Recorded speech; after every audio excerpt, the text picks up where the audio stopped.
todas las dudas que tienen como inversionista extranjero en el tipo de visado, cuál es la mejor estructura para ustedes adquirir un bien inmueble acá, hoy van a ser completamente respondidas de la mano de la abogada experta en inversionistas internacionales con maestría en tases, Ada Burgoa, que nos va a aclarar varios puntos de cómo ustedes pueden realizar inversiones seguras en este estado de Florida.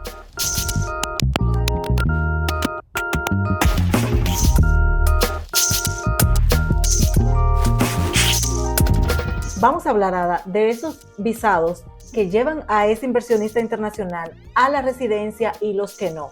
¿Cuál es la diferencia de esos visados? Hay dos tipos de visados. Unos que te llevan directamente a la residencia y ahí tenemos lo que vendría siendo la EB5, que es el mejor visado si tú realmente quieres aplicar directamente a una residencia con una inversión que viene de $800,000 a $1,050,000.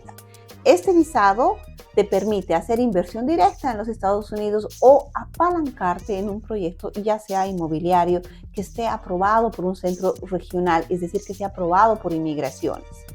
Esta visa te lleva a la residencia, cubre a tus hijos menores de 21 años y también a tu cónyuge.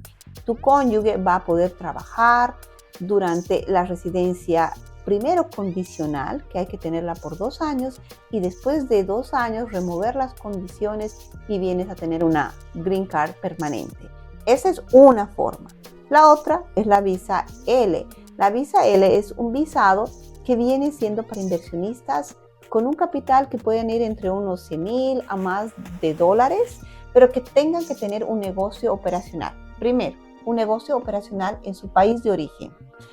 Ese negocio tiene que ser un negocio que sea realmente con taxes, con impuestos que hayan sido procesados por la gestión anterior, que el inversionista haya realizado un trabajo ejecutivo o haya sido un empleado como un gerente por 1 año.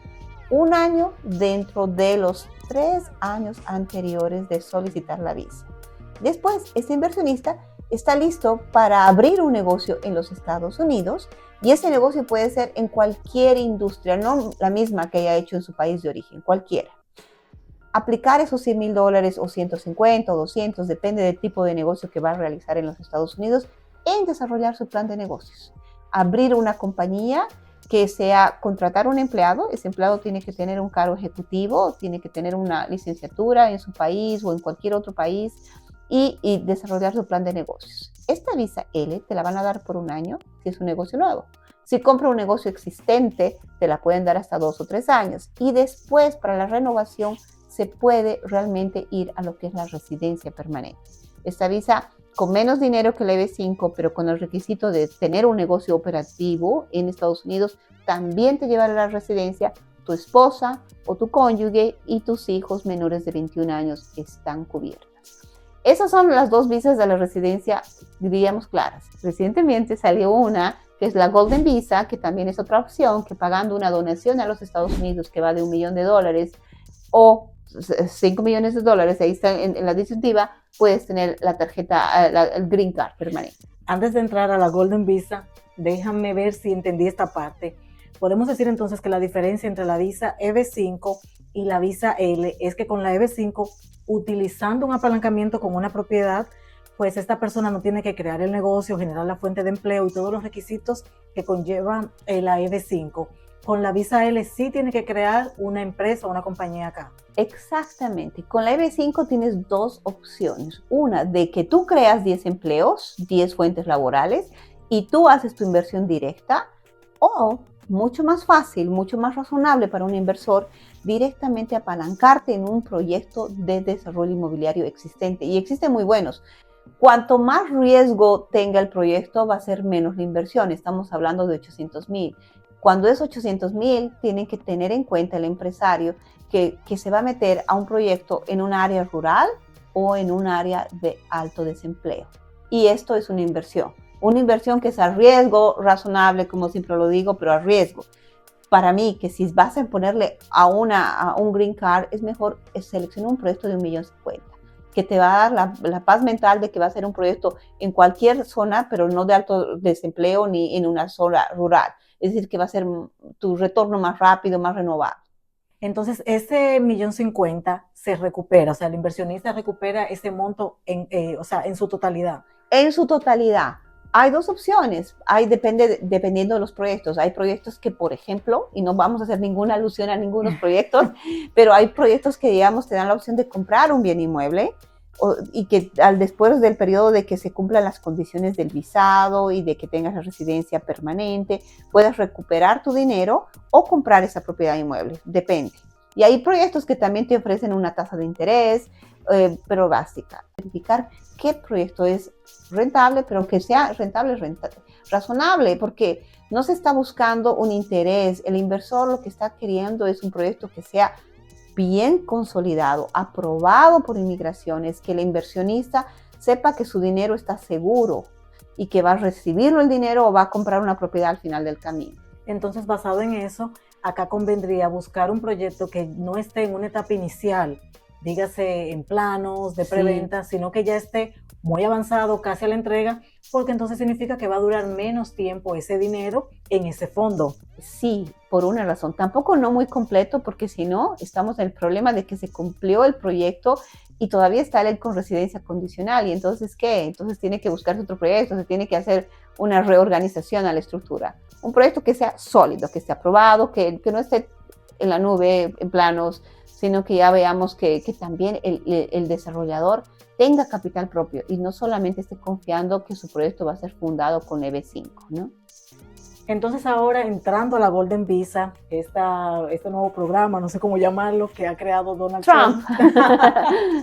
Entonces vi que había como la visa, no sé, dorada, plateada. ¿Cómo? Desmenúzame eso, Ada. Inicialmente, al principio de año, hubo, entre junio salió lo que vendría $5 millones para tener el visado y no había ninguna regulación.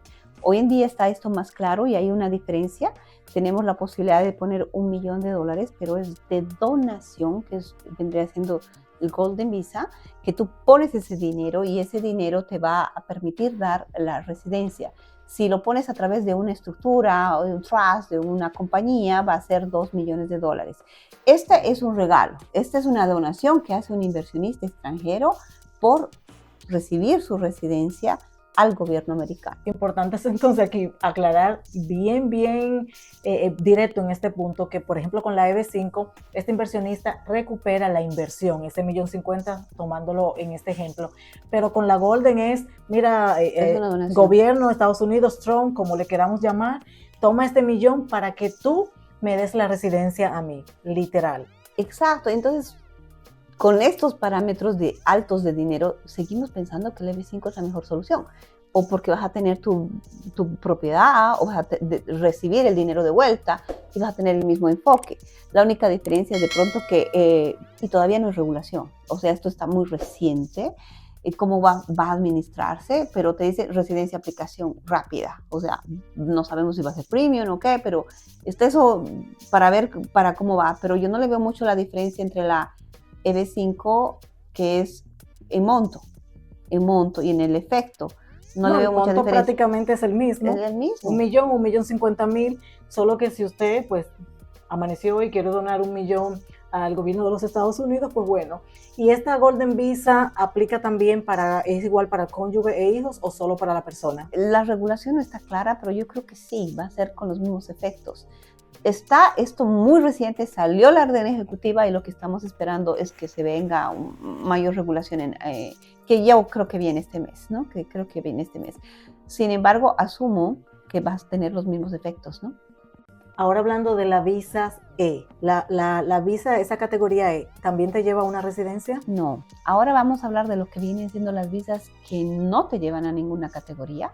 Okay. Esas visas vienen siendo la E2, la E1. Hablando de visas de inversionista que se puede realizar también en bienes raíces, es la E2.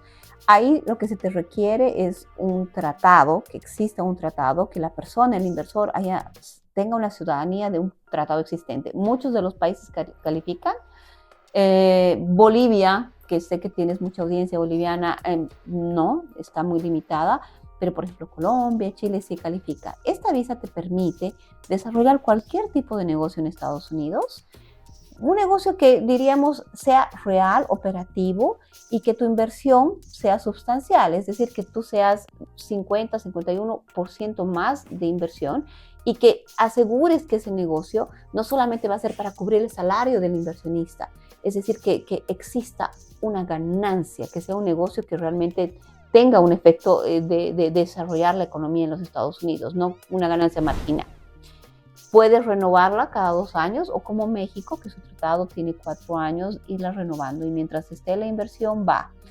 Tiene los mismos efectos que las visas de inmigración en el sentido de que el cónyuge sí puede trabajar, se beneficia con el trabajo y los hijos menores de 21 años pueden estudiar y están protegidos. O sea, tienen eso del permiso de trabajo, pero esta visa no lleva a la residencia. No lleva a la residencia y especialmente si usted tiene casi 1.050.000, piense en la EB5 si es que tiene hijos que están en esa línea de 18 años, 19 años, porque al momento de usted presentar la petición va a proteger a esos hijos que después de que cumplan la mayoría de edad, su trámite migratorio probablemente sigue, pero van a seguir con los mismos privilegios del paraguas de esa visa. Eso solo te da la EB5. Ahora entonces hablemos un poco de las visas O, la categoría O, como la O1. ¿Cuál es la diferencia? ¿Cuál es esa visa? Ahí vamos a irnos al ámbito de lo que son las visas de talento y habilidad extraordinaria. Ahí tenemos la O, la visa EB1 y también tenemos las visas para profesionales que son tan populares, la EB2. La O es una de mis favoritas porque es una visa que puedes aplicar al Premium Processing, es decir, que no tienes que estar esperando el boletín ni línea de cuándo vas a hacer la aplicación. Esta visa puedes tenerla si es que tú, el cliente, tiene un reconocimiento extraordinario en cualquier industria, negocios, que sea artística, deportes, y que demuestra que tenga ese reconocimiento realmente con cartas de recomendación, con reconocimientos, con premios que haya tenido, ya sea en Estados Unidos o a nivel internacional, en su propio país, que haya sido seleccionado o designado como jurado del trabajo de otros, o que tenga también premios al mérito y esté inscrito en asociaciones que también distinguen el mérito, en que no sean asociaciones pagadas. Son 8 requisitos, es una lista como de 8 y básicamente todos esos requisitos miran al candidato, ven que se los busque con toda su excelencia. El cliente tiene que solamente cumplir 3 de esos 8 y se procede a presentar la aplicación. En la O puede pedirla sin un contrato de trabajo, pero tiene que tener un agente y tiene que tener un itinerario, es decir, realmente una agenda cierta de lo que va a venir a hacer en Estados Unidos. Y esa agenda tiene que un poco reflejar toda su trayectoria pasada. Esa es, diríamos, la O. La EB1 se parece mucho, pero se diferencia de que es el reconocimiento, es más, diríamos, para quien va a tener un proyecto para el futuro, más la aplico para gente joven. Y lo único que desventaja el EB1 es que tiene que esperar el boletín, es más lenta en el procesamiento, pero no requiere ningún agente ni empleo, es que se puede autopeticionar. La O te lleva a la residencia, la EB1 también y la EB2 también, que es, diríamos, para profesionales que tengan una licenciatura y 10 años de experiencia o una maestría. Es una visa, pero la EB2 te requiere un plan de interés nacional, es decir, que lo que venga a ser el profesional, y ahí no es tanto ver el mérito, sino lo que viene a aportar acá. Exacto, es decir, lo único que su requisito es su licencia, sus estudios, su experiencia y lo que venga a aportar acá. Para tener que decir, ok, él va a hacer su emprendimiento directo, tiene que ser una propuesta limitada a lo que es seguridad, lo que es, diríamos, resolver, identificar un problema para el gobierno americano y resolver ese problema con su propuesta. Generalmente esto es para ingenieros, médicos, para profesionales que van a dedicarse a la salud, ingeniería, pero también se puede aplicar a toda industria, es más amplio. Pero la propuesta tiene que ser realmente limitada a identificar un específico problema nacional y resolverlo. Hablemos ahora un poco de la estructura legal que debería este inversionista extranjero formar para adquirir un bien inmueble aquí que los proteja a ellos a nivel personal. Si un inversionista nunca pretende tener una residencia permanente o tener una ciudadanía en los Estados Unidos, tiene que tener una planificación tributaria preliminar antes de hacer la inversión. ¿Por qué? Porque el inversionista está sujeto a dos impuestos, el impuesto al ingreso y el impuesto sucesorio. Estos dos impuestos dan un tratamiento totalmente diferente a una persona que es inversionista extranjero de una persona que es americana. Por eso, por ejemplo, en el impuesto al ingreso hay retenciones al momento de la venta de un inmueble, que una persona local, una persona doméstica no tiene. ¿Cómo se prevén esas diríamos, retenciones? Con estructurar la inversión no a nivel individual. Nunca una compra a nivel individual es saludable. Ese es un no para un inversionista. Aquí estamos hablando de comprar a título personal. Que tú mañana, María, que viviste y eres colombiana, decides comprar en Estados Unidos a nombre individual. Muy mal. Tienes que tener una estructura para el impuesto al ingreso, una estructura como una LLC, pero con dos miembros, para que no se entienda que es lo que diríamos una entidad transparente, sino con dos miembros. Ese es el impuesto al ingreso. ¿Cuál sería la mejor estructura, sea una LLC, una C-Corp, una S-Corp? ¿Cuál es la diferencia entre estas para estructurar esa inversión? La mejor para real estate es la LLC. ¿Por qué? Porque una compañía tributa doble, es decir, a nivel de la entidad y al tiempo de distribuir a los socios. Esa doble tributación no te la da la LLC, que solamente tributa, es una entidad transparente a través de sus miembros. Para real estate diríamos es más aconsejable. ¿Es necesario acá hacer esa declaración mensual o anual en este país? En Estados Unidos, cuando una persona compra una propiedad de inmuebles, va a tener el bien inmueble pagos, es decir, a la propiedad. Sus impuestos son anuales. Después, si la estructura como una entidad, estamos creando una entidad, ya sea extranjera o a través del offshore, y luego la entidad LLC, que es una entidad doméstica, esa entidad va a pagar impuestos anuales por sus impuestos a nivel federal una vez al año. Con nuestra estructura y un contador estamos muy bien. Creo que hemos respondido la mayoría de las dudas que tiene este comprador internacional, que tiene su mirada puesta en realizar inversiones acá, de cómo puede hacerlo, de cuál es la mejor estructura legal para protegerse como entidad personal, como persona, y bueno, tipos de visas, cómo pueden hacerlo. Entonces creo que ahí hemos abarcado estas dudas frecuentes que tienen ustedes y espero que le hayan quedado claras. Igual, cualquier otra duda, información que requieran, pues estamos acá para servirles y ayudarles en ese proceso tan importante de la búsqueda de su propiedad y realizar la inversión acá en este estado de Florida. Ada, muchísimas gracias. Gracias a ti y a tu linda e importante audiencia. Saludos.